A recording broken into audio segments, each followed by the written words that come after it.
Chapter 7. Pax squirmed in pleasure at the solid, warm weight of another's body nestled against his. Half awake, he sniffed to draw in the comforting scent of his boy. Instead of human, though, he found fox. He woke fully then. Curled against him, snoring, was the vixen's brother. Runt whimpered and fluffed his tail over his snout, still asleep. Pax pulled himself up sharply. He had no practice at dominance, but the situation left him no choice. "Go back to your den." When Runt tried to nestle into his chest, Pax nipped him on the shoulder. Runt shook himself awake and rolled to his feet. He didn't duck his head in submission, and he made no move to leave. "Play!" his position invited instead. In other circumstances, Pax would have welcomed the good-natured little fox's company, but he had no interest in tangling with Bristle again, and in fact he had no interest in anything besides getting back to his humans. Pax fetched the plastic soldier he had cached and dropped it as an offering, then warned him away again. After a final pleading look, Runt took the toy in his mouth. Pax followed him out and watched until he slipped into a hole a few tail lengths away. When the thunderstorm had hit, short but violent, with whole sheets of sky splitting open in wrathful cracks, Pax had worked his way into the shallow entrance of an abandoned den not far from the one Bristle shared with her brother before taking measure of his surroundings. Now in the pale light of the half-moon, he took a moment to survey them. The hillside faced south. Here the roots of the trees seemed to claw at the sandy soil like the brown knuckles of clenched fists. Tucked among them, Pax saw 3 den entrances. Above this hillside, the forest rose to the north and west, back to the road. Below, a vast grassy valley sloped away. It was an ideal location. The hillside perch provided little cover for approaching predators, while the line of trees protected the foxes from the north winds. The meadow smelled abundantly of life. As Pax took all this in, a tension deep within him loosened. It was the same way he had felt as a kid when, after he had pushed his food dish to the farthest corner of his boy's nest room 3 times. Peter had finally understood to leave it there, away from the cold north wall and with a view of the door, where the father entered, sometimes in anger. Safe. But this place was not safe for him. Bristle had warned him that in the same meadow lived an older fox and his mate. He was already facing a challenger from outside, and would not tolerate the presence of another lone male. And just then Pax saw a movement below him. A broad-shouldered alpha with black and gray fur emerged from the brush halfway down the slope and marked a sapling beside him. The big fox began to groom, but with a paw still to his ear, he suddenly pricked his snout into the breeze. Pax bolted up the hill and plunged into the forest undergrowth. He picked up his own scent easily, although it had rained hard. Stopping only for quick licks of water from the leaves, he followed it back to the road. There, Pax caught the lingering scent of the military transport caravan from the day before, but no other traffic had passed since then. He settled himself on the fallen oak trunk again to wait. Morning brought the shimmery buzz of insect clouds and the chatter of waking birds, but still no traffic sounds on the road. As the sun rose hot and dry, it burned off the rain droplets that had hung from every green shoot. Pax was aware of his hunger now, but his thirst was worse. He had had nothing to drink since leaving his human's house. His throat was parched and his tongue swollen and thick. He felt dizzy whenever he shifted his position. 100 times a thin scent of water drifted past him, but he never considered abandoning his post for its promise. His humans would come back here. He dug his claws into the wood and strained for the sound of a vehicle on the silent road. An hour passed, and then another. Pax dozed and woke and remembered, and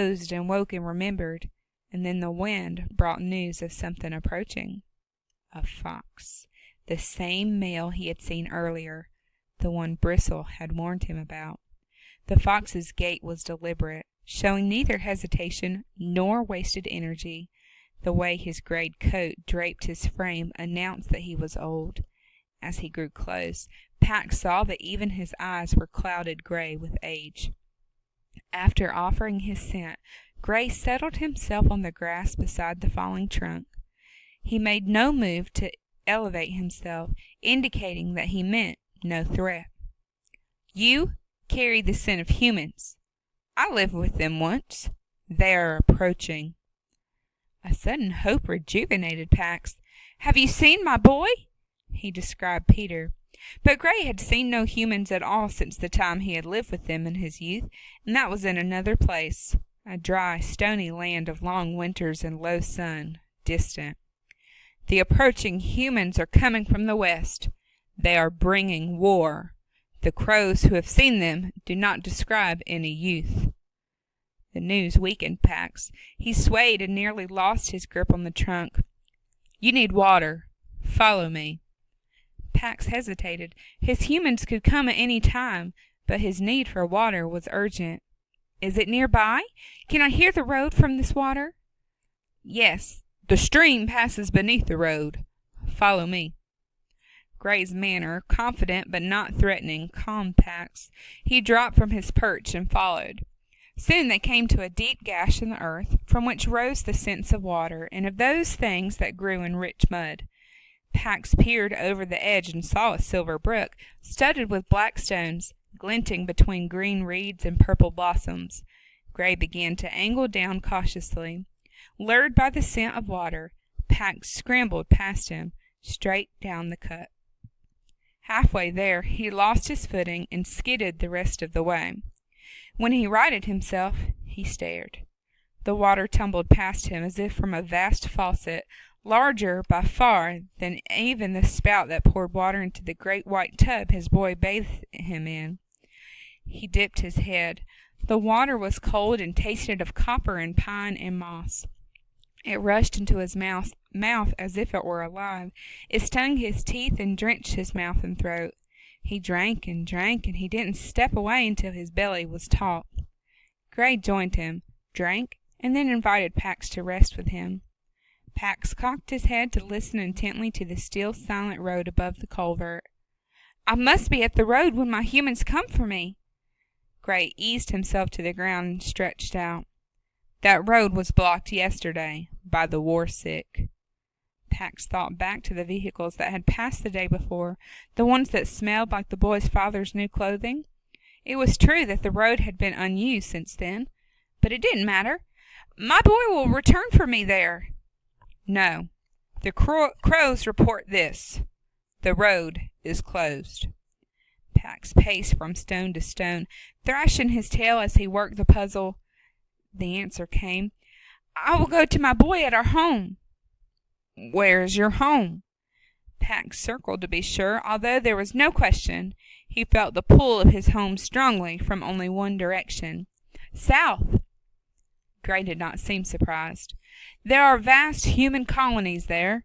When the war-sick arrive here, my family will have to move nearer to those colonies or go north into the mountains. Tell me about the humans there. How are they to live beside?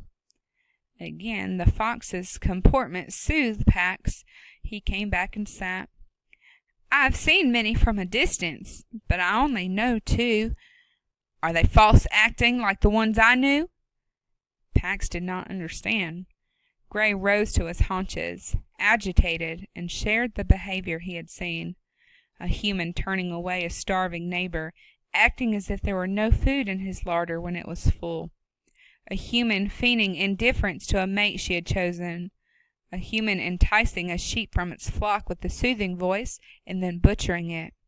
Your humans do any of these things? Immediately, Pax thought of the boy's father pulling him from the car, his voice mimicking a sense of regret. Pax knew what Pax knew was false by the burst of live scent he had given off. He had turned back to the brook. As it spilled over a pair of stones, the current split and then reunited in a liquid silver braid. Pax was struck by a memory. Not long after his boy had rescued him, when he was still a skittish kit, a stranger had come to the door. Pax had watched from under a table as his boy's father had greeted a woman with a long silver braid streaming over one shoulder. His smile showed all his teeth, which Pax had come to understand meant "Welcome. I'm glad to see you. I wish you no harm." But beneath the smile, the man's body was rigid with anger and fear. Pax had been confused by this fear. The small woman was projecting nothing but kindness and concern. She kept repeating the word Pax had already come to associate with his boy Peter in a pleading tone. The man's full teeth welcome smile remained frozen in place, but the room had flooded with the bitter scent of deception as he answered her. His chest had been puffed out in threat as he shut the door hard against her. Pax turned to the older fox. "I've seen it. Not in my boy, never in him, but it's true of his father." The old fox seemed to age as he took this in. With visible effort he rose on his haunches. "Are they still careless? They were careless where I lived with them." "Careless?" "They plow a field and they slaughter the mice living there with no warning. They dam a river and leave the fish to die. Are they still careless that way?" Once, when Peter's father was about to cut down a tree, Pax had watched Peter climb it to take down a nest and move it to another tree. On cold days, Peter brought fresh straw to Pax's pen. Before he himself ate, he always made sure Pax had water and food. "My boy is not careless." The old fox seemed relieved by this news, but only for a moment. "When war comes, they will be careless." "What is war?" Gray paused. "There's a disease that strikes foxes sometimes. It causes them to abandon their ways, to attack strangers. War is a human sickness like this." Pax jumped to his feet. "The war sick will attack my boy?" "War came to the land where I live with humans. Everything was ruined. There was fire everywhere, many deaths, and not only of the war sick, the adult males, children, mothers, elders of their own kind, all the animals. The men who were sick with the disease spilled their chaos over everything in their path." "The same thing is coming?" Gray raised his head in a howl that turned the air itself to sadness. "West of here, where the war is already, where the humans are killing each other, the land is completely ruined. The crows carry the news. The rivers are dammed. The earth is scorched bare. Not even briars will grow. Rabbits and snakes, pheasants and mice, all creatures killed." Pax leaped to the path. He would find his boy before this war came. Gray followed him. "Wait! I will travel south with you to search for a new home. Follow me back first." "Back to the meadow?" "No. The vixen warned me not to return." "The vixen will never welcome you, because you have lived with humans." Paxton caught a quick flash of the same scene he had watched pass between the vixen and her brother. A cold, howling wind, a mated pair of foxes in great distress, a cage of steel clamps, blood staining snow, and then, abruptly, nothing. "But she's not dominant. Follow me back. We will rest and eat, and then leave tonight."